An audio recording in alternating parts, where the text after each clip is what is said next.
So, in this section, 6th chapter onwards, when Krishna gradually evolves his thought, the thought development of the process of yoga, he eventually moves on to talk about samadhi.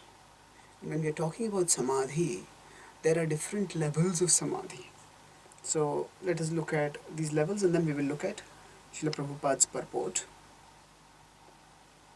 So here we can see sampragyat samadhi and asampragyat samadhi. So sampragyat, so that is at the level of ekagrata. Remember we discussed 5 levels of mind control. We discussed about mudha, kshipta, vikshipta, ekagrata and nirodha. So niruddha. So now when we are discussing these 5 levels, there is samadhi. It is not like a digital 0, 1. Samadhi is also like analog. We have progress. The yogi goes progressively deeper and deeper into samadhi. So and there are different kinds of samadhi. So sampragyat samadhi means that actually the mind is focused and the mind is calm. It's focused on one particular thing. Generally speaking, our mind is wandering over dozens of things at the same time. It's thinking of this and that, hundreds of things like that. But at the level of sampragyat samadhi, the mind is focused on one thing. And after being focused on one thing, then the mind moves forward, onwards. Eventually, the mind at the material level stops thinking. When the mind stops, that is called as asampragyat samadhi. So remember we discussed earlier about the television example or a virtual reality example. When a person is looking at the television, the emotions are all caught up in whatever is happening on the television set, in the screen. So like that, our emotions are caught up. But within the material world, although there is so much illusion, Krishna also manifests. Krishna manifests as the holy name, Krishna manifests as the deities, Krishna manifests as the scriptures.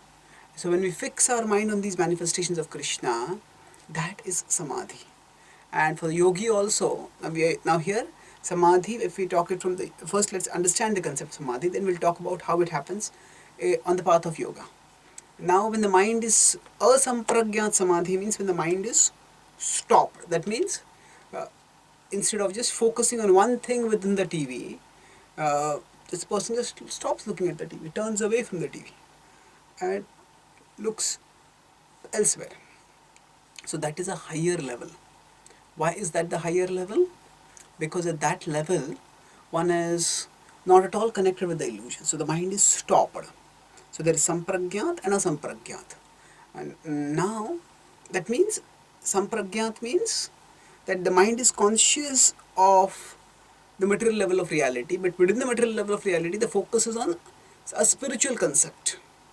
Whereas at the level of sampragyat samadhi, the mind is completely turned away from material reality and is focused directly on spiritual reality. So now within sampragyat samadhi, so among these 5 levels, sampragyat is at the level of ekagrata. The mind is focused. Whereas asampragyat is the mind is stopped. So then one turns inwards. So now let's look at this once again. Now within the ekagrata stage,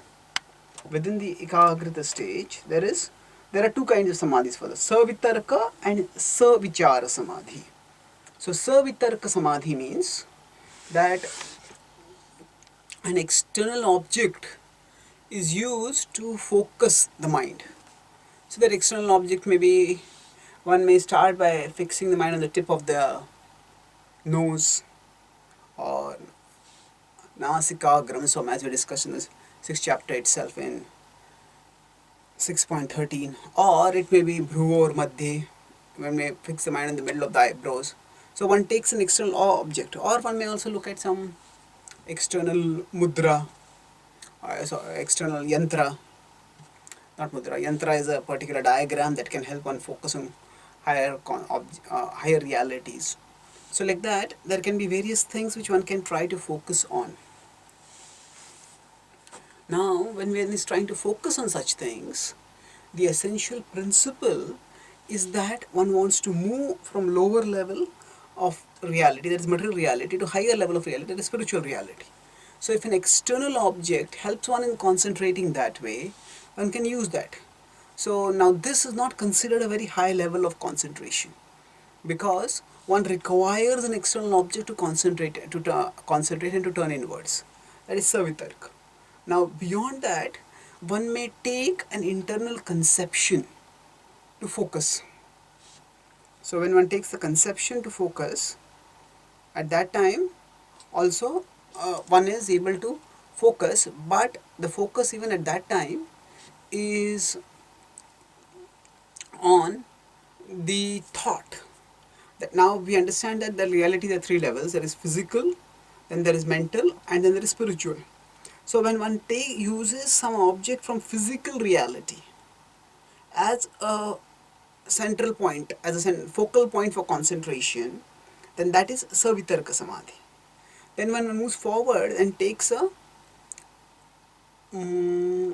object at the mental level of reality, that means one takes a thought or a conception and focuses on that. That means it may, we say the yogi wants to meditate and one may think of image of Krishna. So one is not really, it's not a revelation coming from the spiritual level. It's a conception that we are trying to have in the mind. So when one tries to concentrate on a thought, that is a savichara. Savichara means there is thought. There is thought. Uh, mm, Now, is thought bad? It's not that thought is bad, but at the current level of conception, at the material level of consciousness, even the thoughts that we have are material. And when one is having material thoughts, one cannot be considered to be at a spiritual level of consciousness. So, Savichara Samadhi means that one is at a mental level of conception, and one is not necessarily at a spiritual level of conception. But one chooses a mental conception, one chooses a thought for contemplation that helps us to want to go inwards, that helps to one's consciousness to rise higher. So this is Savichara Samadhi. Now all this which we are discussing is largely from the Patanjali Yoga Sutra, where he talks about it, and there are commentaries written on that also by various scholarly commentators, which explains this further. So this is the level of samadhis in some pragyat. And then after that, when one moves to the next level of reality, that is when one moves to the level of reality where there is no connection at the physical level. So one doesn't need the physical thought, nor does one need a one doesn't need a physical object, nor does one need a mental object. One is directly at the spiritual level. So that is the higher level of samadhi. And one comes to that level of samadhi, then that person is considered to have attained within the yogic path perfection. So yogas chitta vritti nirodha, as we discussed. What is the principle of yoga? Chitta vritti nirodha. Chitta vritti is the movement of consciousness, nirodha, control. So it's stopping completely, cessation. So the material movement of consciousness stops. This is the understanding of progressive perfection with respect to the path of yoga. Now in the bhakti understanding also, there is samadhi. Now for the devotee, the samadhi does not necessarily have to have a cessation of activity at the physical or the mental level. That may be there, but that is not the essential point. The essential point is not cessation of activity at the material, physical or mental level, but it is the stimulation of activity. It is the at a stimulation of activity at the devotional level. That means the devotee starts perceiving higher reality, and not just perceiving but participating in higher reality. What is the difference between perceiving and participating? Perceiving means that, for example, sometimes we read in the past times of the Goswamis are sitting and meditating on Krishna, and then Krishna's pastime started being perceived by them. So Krishna's pastimes are happening in the spiritual world. but they are perceiving it. So that is samadhi. That means what is happening? They are no longer acting at the physical or mental level, but that is not the essence of samadhi. The essence of samadhi is they are perceiving and participating in reality at the spiritual level. So we have the example of Rupa Goswami. Now once he was sitting and doing devotional meditation, and at that time he was observing the pastimes of Krishna. And in the pastime, Radha and Krishna were in the forest, and when they were in the forest, Radharani saw a beautiful flower which was high up on the tree. So then, on a branch of the tree. So Radharani wanted that flower, and she couldn't reach. So Krishna said, "I'll lift you up." And Krishna came from behind and lifted her up. And as she reached the flower, and as she was holding onto the branch to pluck out the flower, Krishna let go.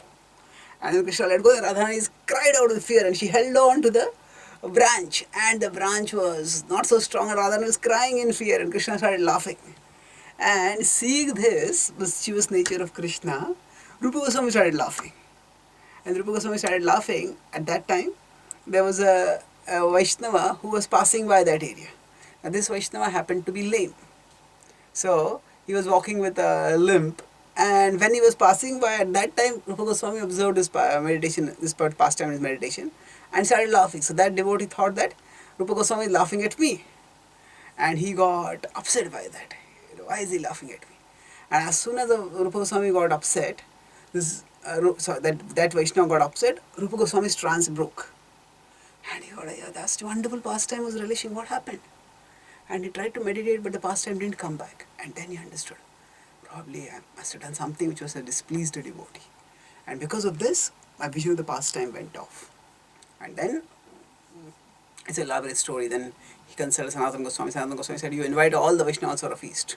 Whoever does not come, that is the Vaishnava that is displeased. You find out who it was. And then you go and seek forgiveness." So then he invited all the Vaishnavas for a feast, and that Vaishnava did not come. Then he went and asked what happened. And then that Vaishnava revealed his heart that, "You were laughing at me." He said, "No, I'm not laughing at you." He explained. And then the whole situation was clarified. So the point here is that there is perception of higher reality. So for a devotee, samadhi is not just yoga chittavritti nirodha, not just disconnection from physical or mental reality. It is stimulation, activation of perception of spiritual reality. So now, perception is one thing, that means one sees the higher reality. But for a devotee, samadhi is even higher. It's not just perception, but there is also participation. Participation means that the devotee actually perceives the higher reality of Krishna, and then not only perceives but also recognizes that I have a role in that pastime. And the devotee participates in that pastime also. So there is another pastime of Raghunath Das Goswami, when one day the devotees were serving him, found that he was sick. And then they called the Vaidya, and the Vaidya said that his stomach is upset, and the reason for the stomach upset is that he has overeaten. So the devotees were annoyed, outraged. They said, "You are committing a Vaishnava aparadh. Raghunath Goswami doesn't eat anything practically. He says he takes a little buttermilk in 1 and 2, 3 days. So how can you say that he is offended? He has overeaten." Oh, he said, "But that's the symptoms indicate that he has overeaten." And they asked Raghunath Goswami, "This is what is Vaidya saying?" He says, "It's true. Actually, there was a celebration, a festival in the spiritual world.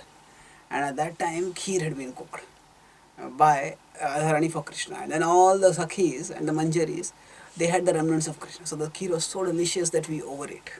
So I also overate." So now here, and then he said, now, so what had happened at the spiritual level, that affected at the material level also. So at the physical level also, the body got upset.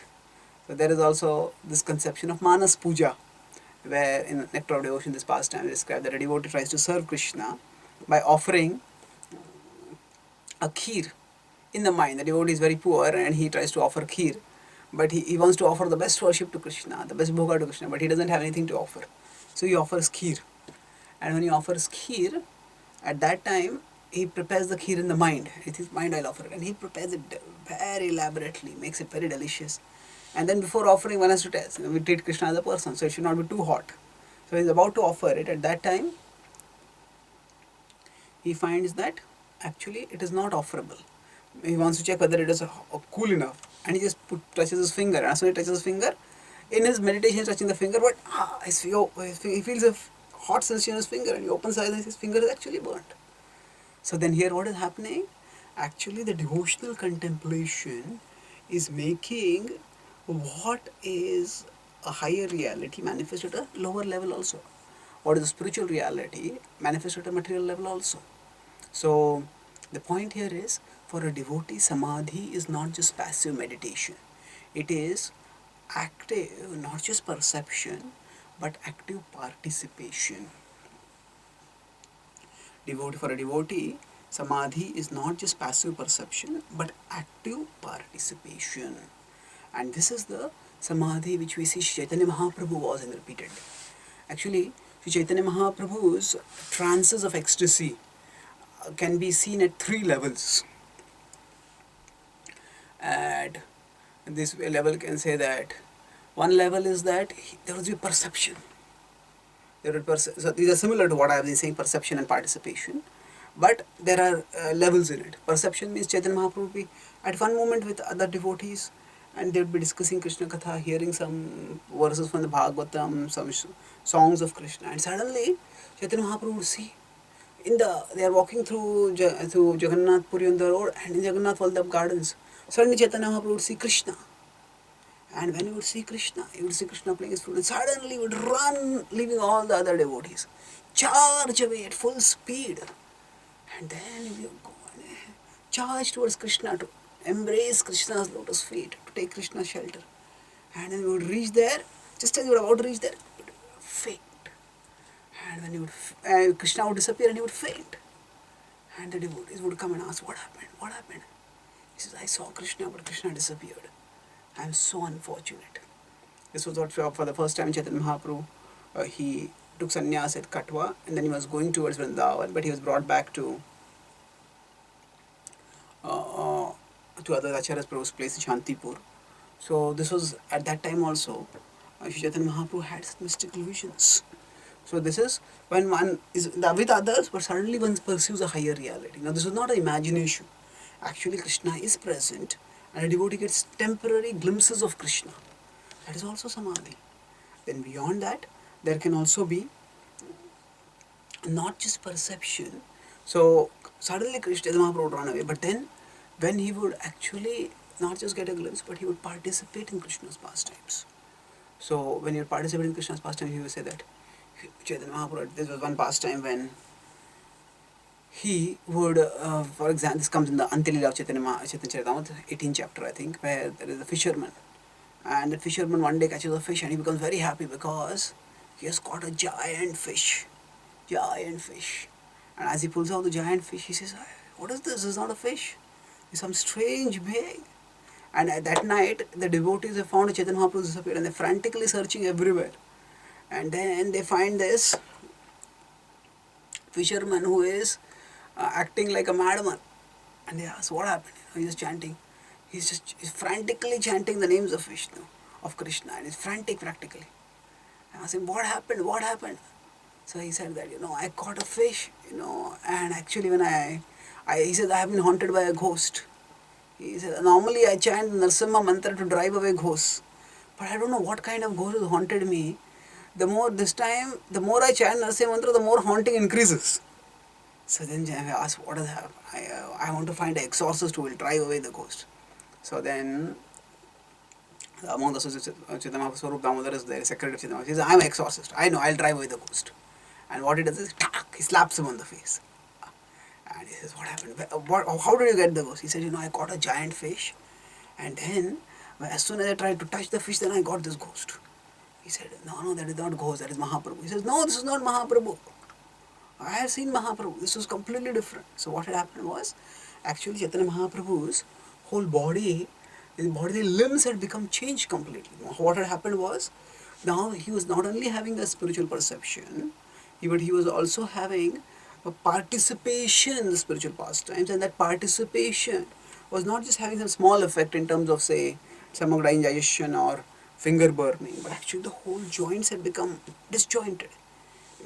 What would happen is sometimes, at one particular time, Chaitanya Mahaprabhu became like Kurma avatar, like a Kurma, Angani Sarvasha, as Krishna says in 2.59, 2.58. All the limbs of his body had become withdrawn into the body completely, completely withdrawn. And he had become very small. Another time he became huge. Chaitanya Mahaprabhu himself was already tall and majestic, and each of his joints was separated from his joint by several inches, and his arms appeared long, his legs appeared long, and what was holding the limbs together was practically the skin. The joints had become disjointed.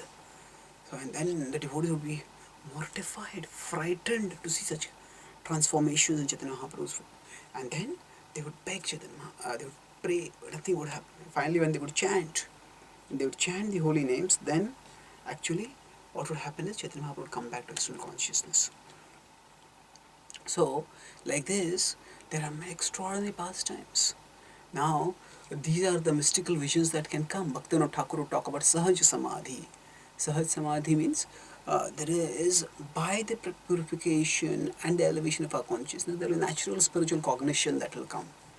And Srila Prabhupada also, there are times when, one time when he was in South America and he was doing Kirtan, at that time, he used to see here, he had come to South America and he saw already a center over there, Gaur Nitai over there, and devotees chanting and dancing. He became overwhelmed. And then he went into ecstasy. There are quite a few occasions, not many. Srila Prabhupada would normally try to stay at our level of consciousness so that he could instruct us, but sometimes his ecstasy would take him to higher levels of consciousness. So, this is the samadhi that awaits us, and the samadhi is exhibited at its summit, just as Sri Chaitanya Mahaprabhu exhibits it. Similarly, the gopis of Vrindavan exhibit it, and not only gopis of Vrindavan exhibit it, but it is Radharani among them who exhibits it the most. And we see this at its climax in chapters 46 and 47 of the 10th canto of Srimad Bhagavatam, where for chapter 46 is called as the Brahmar Gita, the song to the bumblebee.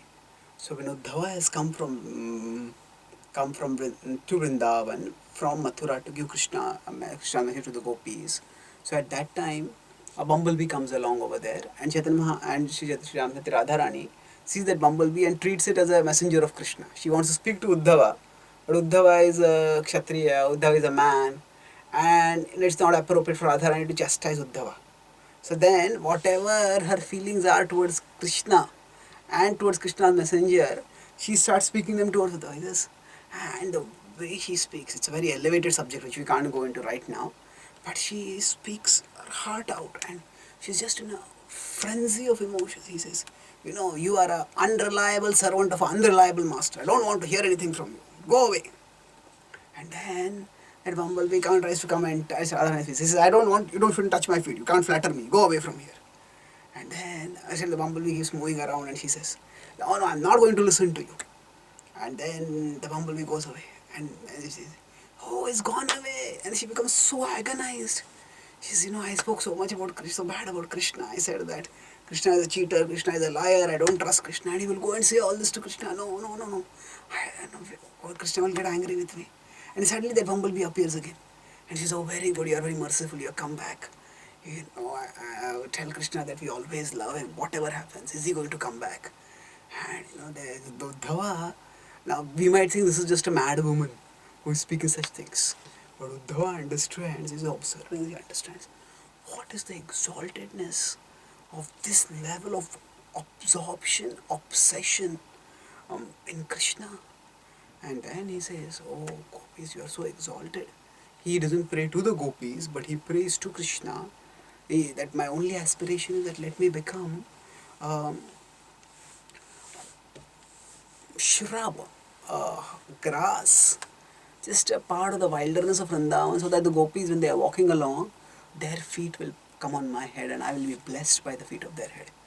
So this is the kind of samadhi that devotees can get by the progressive spiritual advancement on the path of Viraha Bhakti in Madhurya Rasa that Sri Chaitanya Mahaprabhu is offering us. So this is the ultimate Gaudiya Siddhanta, and then when a devotee is situated thus, there is nothing higher that can be given. And that's why yam labdha chaparam labham manyate nadhikam tata. There is nothing more to be gained. Generally the idea of religion is that God is the giver and we are the receivers. But It is nowhere in any religious tradition is this kind of statement made as what Krishna makes to the gopis. Naparayeham. Krishna says to the gopis that actually the service that you have rendered to me, I have become so indebted that I cannot give you anything. Cannot give you anything. Even if I try to repay you for an entire lifetime of Brahma, I will not be able to give you anything. That is the supreme exalted level of the love of the gopis for Krishna. And that is the kind of samadhi that we will get as we steadily practice devotional service and ultimately come to the level of perfection in the practice of devotional service. So, yada vinyatam chittam atmanyevavatishtate nispruha sarvakamebhyo yukta ityuchyate tada yada vinyatam chittam. So, once one has controlled the senses, vinyatam chittam. The chitta refers to consciousness. So it can be the mind, it can be the basically subtle body. Da vinyatam chittam, then atmanya evavatishthate. So once one has regulated the senses, one can senses, the consciousness, the mind, then atmanya evavatishthate. One becomes situated at the level of the atma. Tishthate, to be situated. And the person is nispruha. Spruha is desire. Nispruha is no desires. Sarvakamebhyo, having no hankering for any desires. So, nispruha sarvakamebhyo yukta itti uchyate tada. Such a person is yukta. Yukta is well situated. Now it's interesting, Krishna has used the word yukta in the previous verse also. And then he says yuktahara viharasya yukta cheshtasya karmasu. So there is another meaning of this word yukta. Yukta can, as we said, there Prabhupada translates yukta as regulated. And here Prabhupada translates well situated in yoga. Now as we know, the word yukta is connected with the word yoga. So yoga, yogi, yukta. So yukta means connected. So another way to understand the previous verse, and then we understand this verse is, Krishna is telling, while eating, while sleeping, yukta ahara viharasya, yukta cheshtasya, yukta supna avodhasya. So in that verse, it means while eating, while doing recreation, while doing work, while doing various activities, one be yukta. One be yukta. So this yukta is, can be not only regulated, it can also mean connected. So that means this verse, the previous verse can also mean that if while doing all of one's activities, one stays connected with the absolute truth, then by such practice, yogo bhavati dukkha. By such practice of yoga, where the yoga is not just a part-time activity, that yoga is a full-time activity. Yogi doesn't stop ahar, doesn't stop vihar, doesn't stop swapna. These are basic bodily requirements which have to be done. But while doing all these activities, one stays yukta, one stays connected, one stays focused on the absolute truth. So for in the path of bhakti yoga, that would mean we remember Krishna. So whatever we are doing, when we remember Krishna, then by that, what happens? By that we stay purified and we don't get contaminated. And because we are staying connected with Krishna, we stay purified, we become further purified, and we become free from all this. Yogo bhavati dukkha. And then Krishna is telling in this verse, what do we need to do to be yukta? So if you want to stay connected with Krishna, if you want to stay spiritually conscious, yukta, then you have to do these things. What is this? Yada vinyattam chittam atmanyeva avatishthate. Yes, we are doing eating, we are doing sleeping, but all those times we are vinyatam chittam. The consciousness is controlled and it is directed towards the absolute truth. So Krishna, so there the direction to the absolute truth is talked about the yukta, and Krishna says, when can we be yukta? When while doing the worldly activities we are nispruha sarvakamebhyo. So we engage in the worldly activities, but a devotee, Prabhupada writes in a purport, a devotee engages the senses without arousing sensual desires. Without arousing sensual desires. So that means that the sensual desires are the problem. We can eat, but it's not necessary that while eating we have to become agitated by sensual desires.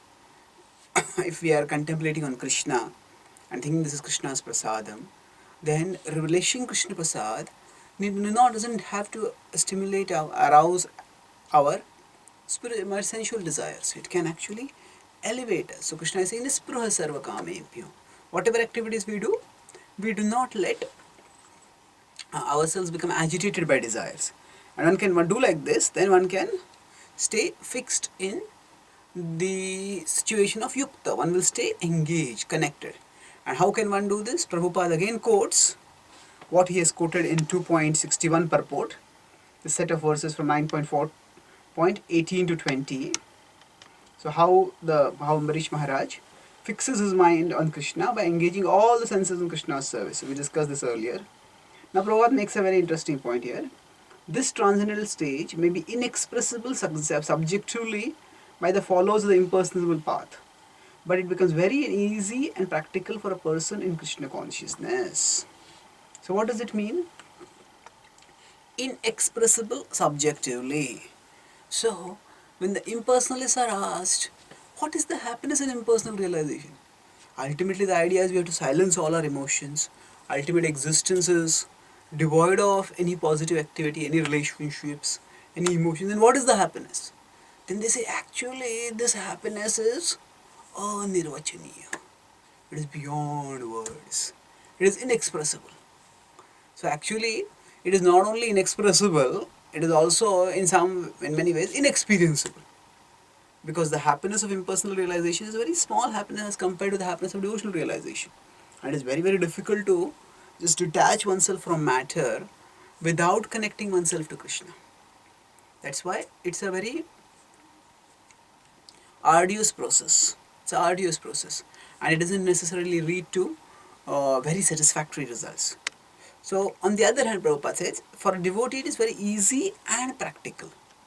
Easy means, yes, actually engaging the senses in Krishna's service is easy, it is practical. It's not that we just have to think of something abstract. And for the impersonalists, the only thing to think is that there is nothing to think. The only thing to think is that there is nothing to think. Because ultimately everything is an illusion. But not only everything is an illusion, but even our thoughts are illusions. So then what do we do? No. Actually you have to think about Krishna. The only thing to talk for the impersonalist is that there is nothing to talk. The only thing to do is that there is nothing to do. And for many of these impersonalists, the only Anand is in their name and their Anand ends with their name. So actually, this is the unfortunate predicament. That they are definitely, see, Brahmanand is some kind of Anand that is actually higher than Swargi Anand. But when compared to Bhakti Ananda, in the Nectar of Devotion, we'll study how there is a hierarchy in the various levels of happiness.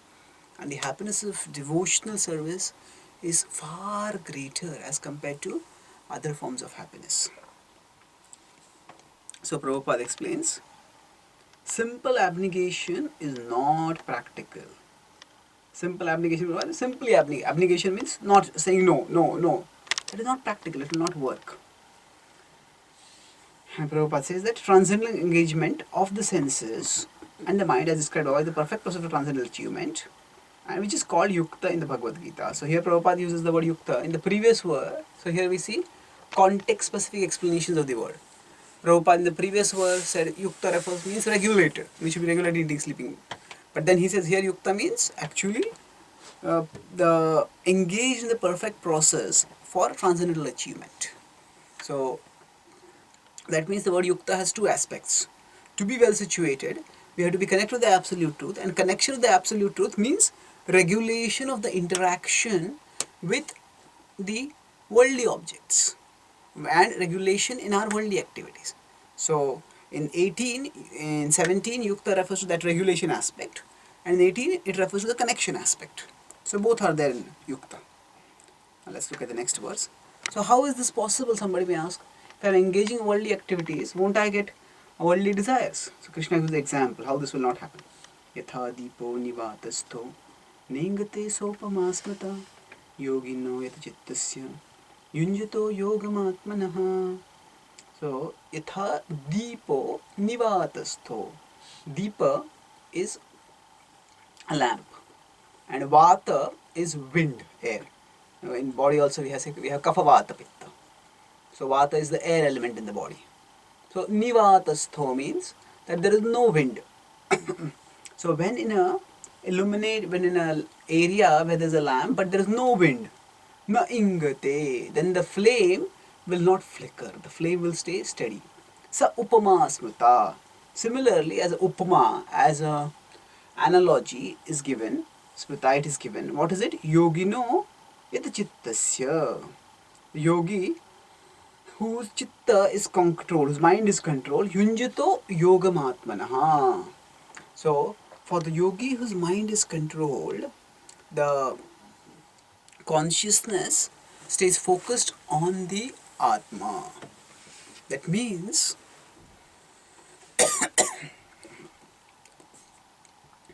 actually, the point is that it is not necessary that when a flame is there, the flame has to flicker. When the flame is present in the place where there is no wind, the flame will not flicker. So the flame is here referred to the consciousness. So unflickering flame is referring to the undeviating consciousness. The consciousness is fixed on the Atma. So I am the soul. I have a, and the Bhakti Yogi further thinks that I have a relationship with Krishna. I have to fix the mind on Krishna. The Ashtanga Yogi was not yet realize the relationship with Krishna. I think I am Atma, and I have to realize myself as Atma. So fixes the consciousness on Atma Tattva. Yunjato yogam atmanaha. By yoga keeps situated on the Atma Tattva platform. Yogino yadachittasya. So that means what causes our consciousness to flicker is material desires. So Krishna doesn't use the word material desires explicitly over here, but the wind is material desires. As he said, as we can infer from the nispruha sarva kamebhyo in the previous verse. So when material desires are not there, then the consciousness stays fixed. And when material desires are there, the consciousness gets agitated. And in many ways, we can see this even in the eyes of people. People who are materialistic, their eyes are restless, always looking here, looking there. Their eyes are like radars, seeking sensual objects. Where can I see something good? And if they are not filled with desire, they are filled with anxiety. This may go wrong, that may go wrong. As compared to that, a saint's eyes are often very peaceful, very calm. Move in one direction, focus on that. Move in another direction, focus on that. Alert, but not restless. So,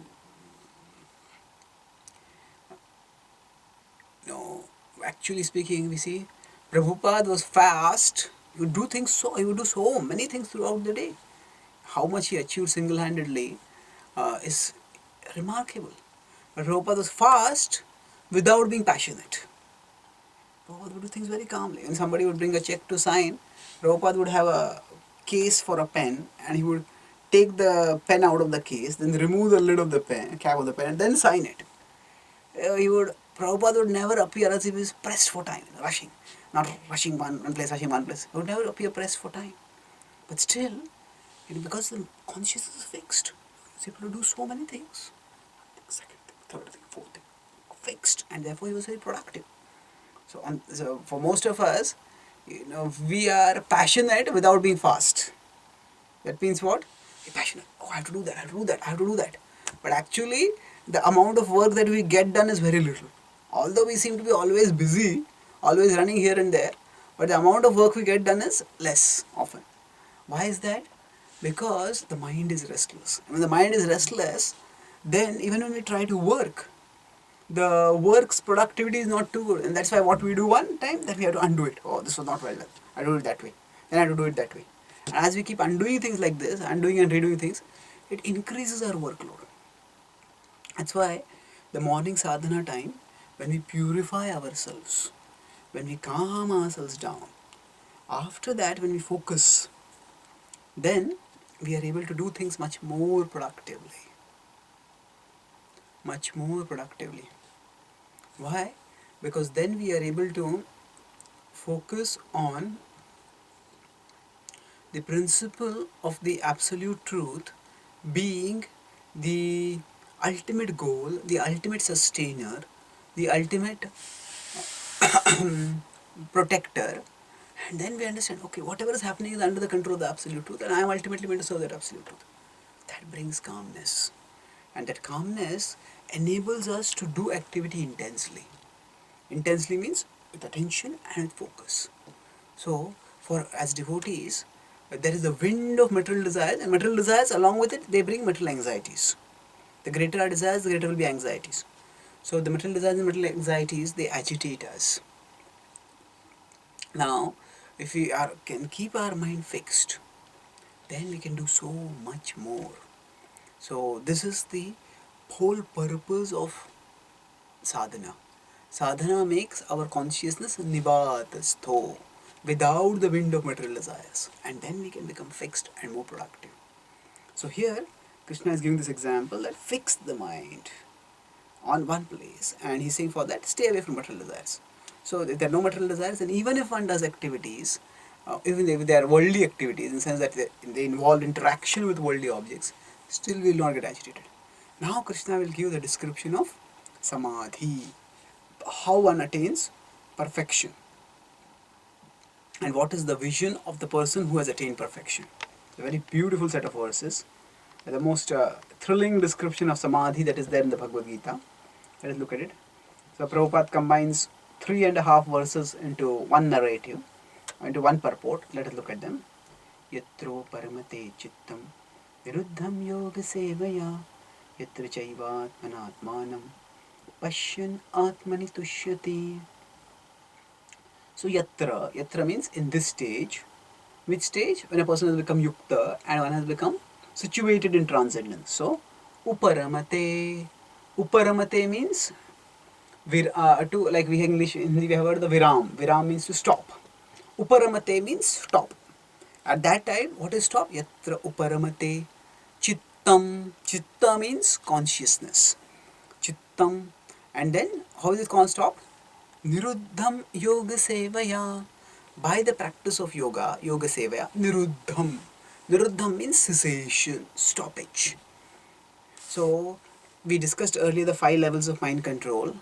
So Mudha, Kshipta, Vikshipta, then Ekagrata and Nirodha. So Krishna is here talking about the 5th level. So Ekagrata means concentrated and Nirodha means absorbed. So Krishna is telling what happens? Niruddham yoga sevaya. Niruddham, one has become passive, one has controlled the mind. And then what happens? Yatra chaiva atmana atmanam. And then at that stage, yatra cha eva atmana, one turns the mind inwards. Atmana atmanam, the purified mind turns inward and perceives the self. And pashyan atmani tushyati. Atmani tushyati, one delights within. So Krishna is saying that the chitta's external activities stop and then the chitta turns inwards. And it turns inwards and not only turns inwards but delights inwards. So here we need to understand the difference between chit and chitta. Chit is C-I-T and chitta is C-I-T-T-A. This is English. So chit, consciousness, is the original faculty of the soul. That is always there, like Yasat, Chit, Ananda. It's one of the 3 attributes, defining attributes of the soul. So consciousness is an innate energy, innate faculty of the soul. That is always there. On the other hand, Chitta refers to the consciousness that is rooted within material energy. Chit is original spiritual consciousness of the soul. Chitta is consciousness rooted in material energy. So to give an example of this, suppose somebody is watching a movie and that person has original consciousness by which that person can look around, okay, these are other people sitting over here, there is the other audience and I am sitting on a chair, this is a movie theater, above there is a roof, below there is a floor. So this capacity to be aware of the world around, we can say this is like the soul is sitting, that is chit. But once the movie starts and the person starts getting absorbed in the movie, then the person's whole experience gets centered on the events that are happening in the movie and the emotions that come from them. So the consciousness of the spectator, when focused on the screen and on the events in the screen, that is like chitta. So chit is the soul's original awareness. Chitta is the soul's awareness rooted into matter. So the original soul has nothing to do with sensual enjoyment, because soul is spiritual, the things of this world are material. But the soul's consciousness is rooted into matter and caught in matter, then the soul gets entangled. Soul gets distractors. That entangled consciousness is called as chitta. So, yatra uparamate chittam. That means the chitta, the consciousness which is entangled in matter, stops acting thereof. That means the person stops watching the movie. Yatra uparamate chittam. And then once one stops watching the movie, one stops getting captivated by the movie, then one can come out of the days. Oh, what was I doing? Okay, I'm sitting on this chair. I didn't realize it. Sometimes people are watching in a movie and they see the hero fighting and then they are fighting. They hit their neighbor. And the neighbor gets angry. The neighbor, what happened? So, what happens to them is they're jolted out of their of their trance-like state. So, actually, sometimes the shocks of life, or sometimes our own philosophical inquiry. We'll discuss in the seventh chapter how there are four reasons why people come to Krishna, four impetuses why people come to Krishna. So either way, that niruddham, that means the absorption of the consciousness in matter stops, and then the person is able to turn around, and then so yatra chaiva atmanatmanam, the impure mind wants to focus on matter. The pure mind wants to turn away and focus on God, focus on the absolute truth. So, Viruddham Yoga Sevaya. So, by yoga, this is what happens. Our connection with illusion decreases and our connection with reality increases. And then, Yatra Chaiva Atmana Atmanam. Then, within the Atma, one says, Pashyan Atmani Tushyati. One becomes joyful within, joyful within. And then, what happens after that? Sukhamatyantikam yattad buddhigrahyamatindriyam vetti yatra na chaivayam sthitash charati tattvataha. So sukham atyantikam yattad. Atyantika sukha means the ultimate happiness. So at that time one gets that happiness. Buddhi grahayam atindriyam. So one perceives that happiness with, it is, Krishna is telling over here, atindriyam. So it is not involving the senses. Generally people think of happiness means senses have to be involved. The senses enjoy, then we get enjoyment. But Krishna is saying it is atyantikam, it is atindriyam, it is the ultimate happiness and it is far beyond the senses. And then vetti yatra na chaibayam sitaschalati tattvataha. Once one is situated in this happiness, one never leaves, one never departs from this happiness. So here Krishna is describing that this ultimate happiness is so rich, so deep, so fulfilling that one doesn't want anything else. One becomes situated in that happiness and one is forever satisfied in that happiness. And then Krishna further says, what is the characteristic of this happiness because of which one will never leave it? Generally in this place, world, whatever we get, we want something more. So why is it that after achieving this, after being situated yatra chaiva, one is situated here, yatra na chaivayam, one will not chalati. Krishna will talk, Arjuna will talk later in this chapter itself how the mind is chanchala. Chanchalam is going round and round and round. But Krishna is telling over here, na chalati. Na chaivayam stitas chalati tattvataha. There will be no chalati that will happen. The mind will not move here and there. So why? That he describes in the next verse. Yam labdha cha aparam labham manyate nadhikam tataha yasmin sthito na dukkhena gurunapi vichalyate. So yam labdha, having attained this, cha aparam labham, some greater labh. So having gained this, to think that this is some greater gain, manyate na adhikam tataha, one doesn't think that there is any greater happiness. Yasmin sthito na dukkhena. Once one is situated thus, then no matter how great the misery, gurunapi na vichalyate, even the greatest misery does not agitate the person. Na vichalyate. So this actually gives us two characteristics of real success. Let's look at these. What is greatest achievement in life? This is described in the 6.23. That which takes us beyond hankering, which is mentioned in A and B. Yam labdhva cha param labham manyate nadhikam tatra. And that which takes us beyond lamenting. That which is the next part. Yasmin sthitona dukkhena gurunapi vichalyate. So what does this mean? See, anything that we achieve in this world, it keeps us vulnerable to these two things. Hankering and lamentation. Lamenting. Because why? No matter how much I achieve, I always hanker. Let me get this also. Let me get this also. Let me get this also. So even if I become the wealthiest person in the country, I want to become the wealthiest person in the world. If I want to become the wealthiest person in the world, I want to become the wealthiest person in the history of the world. And like that, it just keeps going on and on. And there is hankering. It is infinite. It never ends. Because it never ends, therefore it keeps us always hankering. Now all of us, if we look in our own hearts, we all have our definitions of success. We may think, okay, if I just get a job in that company, or if I get a salary of this much, or if my child becomes an engineer, or if I get a big enough house. We all have our definitions of success. And in our material life, we do want to have some goals and we can move forward towards achieving those goals. But if we let all our ambitions get sucked into that itself, then we miss out on something far higher that life is going to offer us. So most people may think there's nothing higher that life is going to offer. But there has to be. See, we want perennial fulfillment, lasting fulfillment. But none of the goals that we have set for ourselves will give us lasting fulfillment. Why is that? Because even if we achieve those goals, what is going to happen? We achieve them, and after that, we will want something more. I get the dream house that I want, and after that, I'll want a bigger house, but a still bigger house. Where will this end? Actually, it will not end anywhere. It will just go on and on.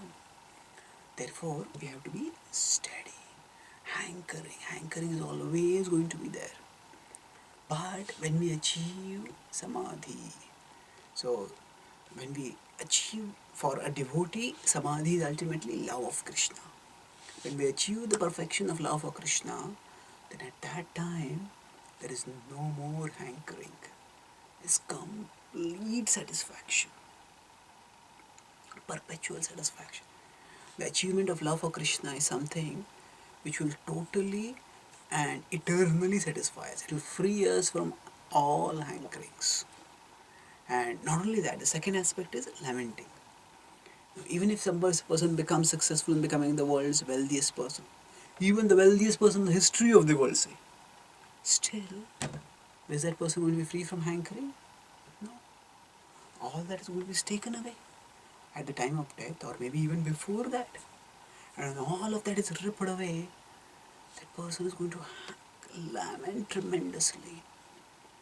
In fact, the more we achieve, the more we possess, the more we enjoy in this world, if we do not have a spiritual conception of life, then the greater is the sense of our loss when we lose everything. I worked so hard, I got so much, and now everything is ripped away from me in one merciless moment. That kind of death is there, or it can be gradually our faculties themselves go away. So this time a person may become the president of America, but then after that, the president may get this person may get like Alzheimer's or Parkinson's, and the person just forgets that I was the president also. Forgets who I am. All of us have forgotten who I am. I am in an absolute spiritual sense. But we try to build up a material identity in this world. But the nature of this material is like that even that material identity can be taken away from us. Left with nothing. We lost our spiritual identity, we lose our material identity also. Such things can happen. So actually whatever one achieves, one is always vulnerable to lamentation. Always vulnerable to lamentation. And it is not just a possibility, it's a certainty. In material life, lamentation is not a question of if, it is a question of when. It's not a question of if whether we'll have to lament or not. It's a question of when we'll have to lament. All of us will have to lament. But once we achieve love for Krishna, then there is absolutely no lamentation. There is eternal happiness. Because love for Krishna, once it is achieved in the heart, it will never ever be taken away from us. It will forever be there with us. And it will forever give us ecstasy. So that's why We may have various conceptions of achievement in our life, but Bhagavad Gita gives us the highest standard of achievement. That achievement which frees us from all hankering and frees us from all lamenting. That is life's supreme achievement. Guruna Pina Vichalyati. No matter how great the misery, the devotee is not disturbed because the devotee has Krishna. And Krishna is the ultimate source of greatest joy. There is nothing higher to be achieved if one has achieved Krishna. And then Krishna describes further Tam Vidya Dukkha Sanyoga Viyogam Yoga Sangitam Tam Vidyad. Know this, O Arjuna. Dukkha Sanyoga. All of us have made contact with Dukkha. All of us have become entangled with Dukkha. Sanyoga. Viyogam. Viyoga means separation. So all of us have got contact with Dukkha. But there is Viyoga. Viyogam Yoga Sangitam. Yoga Sangitam means this kind of Viyoga from Dukkha is actually called the perfection of yoga. Yoga Sangitam. So yoga can at sadhana stage refer to the practices that we do. In the perfection stage it refers that when we are connected with the absolute truth, then that leads to Viyoga from Dukkha. Viyogam Yoga Sangitam. So know this, O Arjuna, this is the ultimate achievement of life. Now you are thinking that, oh, if you fight this war, then your relatives will be killed, and then there will be so much lamentation for you. But don't think that just by already fighting will avoid lamentation. Ultimately, lamentation will come on everyone. But if you connect with the absolute truth, if you attain samadhi, that actually Arjuna is yoga. That is viyogam. Yoga from dukkha sanyoga. Contact with misery will be freed from it. In the material world, trying to be free from misery is like trying to be in an ocean and avoid getting wet. Just can't do it. We might try to move here, move there, but there's water everywhere. How much can we avoid? So like that, in this material world, we just cannot avoid misery, no matter how much we try. So it will come. But when we are taken out of this material world, taken back to the spiritual world, then dukkha sanyoga viyoga. There will be viyog from all dukkha. And that is, so Krishna is talking about samadhi in two ways now. One way is in terms of liberation from misery, and the another is from contact with happiness, and that's how Sukham Atyantikam Yattad Buddhi Grahi Matindriyam has said. Now let's look at a little bit more of this concept, how this works. So there are now, there are two ways of dealing with emotions on the path of transcendence. So in Dhyan Yoga, one silences and stops all material emotions. In Bhakti Yoga, one does the same thing, but by kindling spiritual emotions. That means what? Material emotions are the cause of misery, and one has to give up material emotions, come what may. But how does one give up material emotions? That varies according to time, place, circumstance, or rather according to the path that one is practicing. So when in Ashtanga Yoga, in the path of Ashtanga Yoga, Patanjali does not describe about positive spiritual emotions much. There is some indication of it, but not much positive description. So, Chitta Vritti Nirodha. Chitta Vritti is the movement of consciousness. So he describes what is perfection, what is samadhi. Chitta Vritti, the tendency of the consciousness. What is that? To go towards material things. You remember, Chitta is the consciousness that goes inside matter, conditioned consciousness. So Nirodha, stopping that. Krishna used the word Nirodham over here. So Chitta Vritti Yoga is Chitta Vritti Nirodha. So the perfection of yoga is to check the vritti of the consciousness towards going into matter.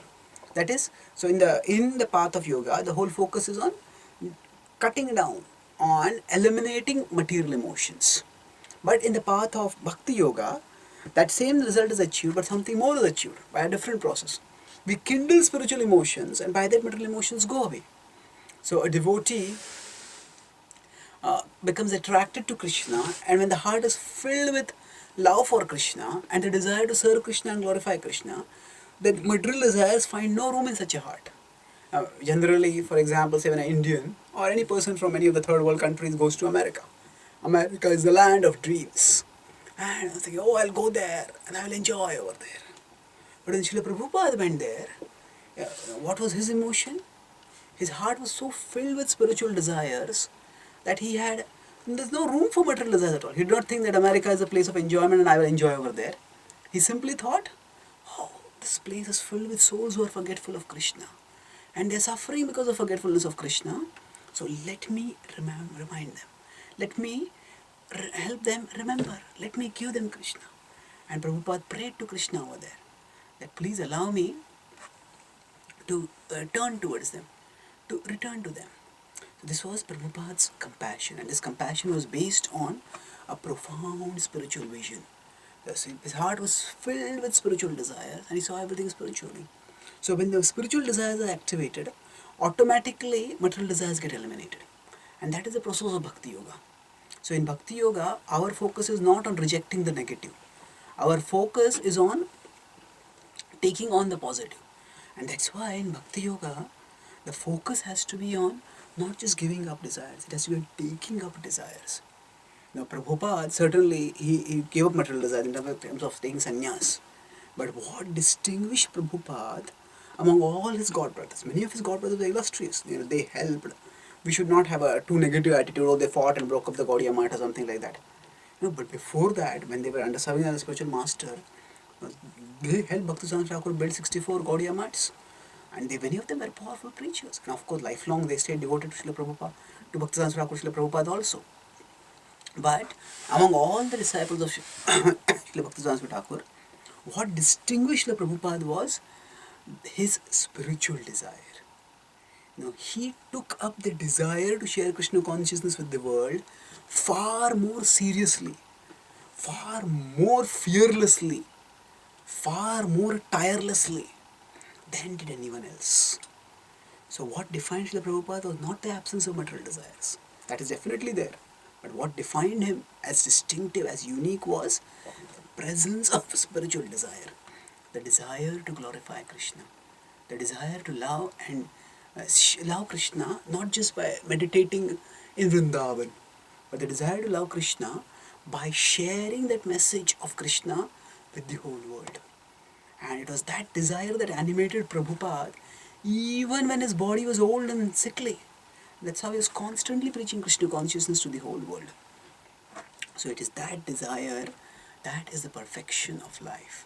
And that is the perfection that Bhakti Yoga offers us. So thank you very much. Hare Krishna.